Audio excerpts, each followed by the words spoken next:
சென்னை தலைமைச் செயலகத்தில் கைத்தறி மற்றும் கதர்துறை சார்பில் 2024-2025 ஆண்டின் மாநில அளவில் சிறந்த நெசவாளர் விருதிற்கு தேர்வு செய்யப்பட்ட 8 விருதாளர்கள் உட்பட மொத்தம் 13 விருதாளர்களுக்கு முதலமைச்சர் மு.க.ஸ்டாலின் 23.75 லட்சம் ரூபாய்க்கான காசோலைகள் மற்றும் பாராட்டு சான்றிதழ்களை வழங்கி சிறப்பிக்கிறார்.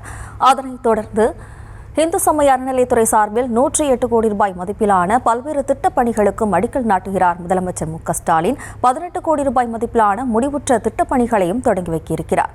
இதுகுறித்தான கூடுதல் விவரங்களோடு இணைகிறார் நமது செய்தியாளர் பாரி கார்த்திக். வணக்கம் பாரி கார்த்திக், விவரம்.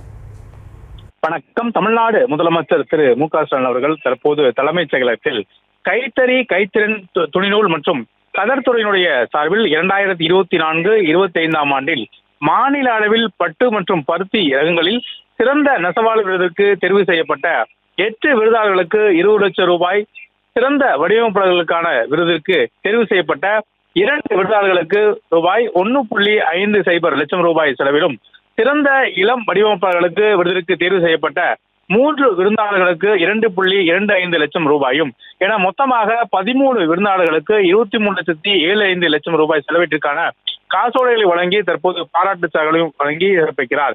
மேலும் தமிழ்நாடு அரசின் சார்பில் சிறந்த நெசவாளர்கள் மற்றும் சிறந்த வடிவமைப்புகளுக்கான விருது ஆண்டுதோறும் வழங்கப்பட்டு வருகிறது. அதன் அடிப்படையில் இந்த வருடம் ரூபாய் 23,75,000 ரூபாய்க்கான அந்த காசோலையை முதலமைச்சர்கள் வழங்கி வருகிறார்.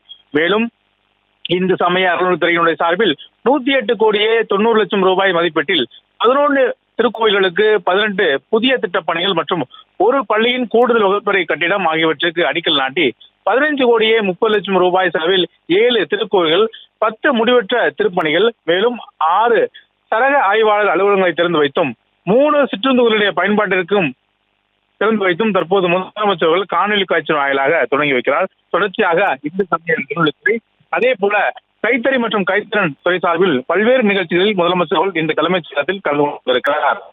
விவரங்களுக்கு நன்றி பாரி கார்த்திக்.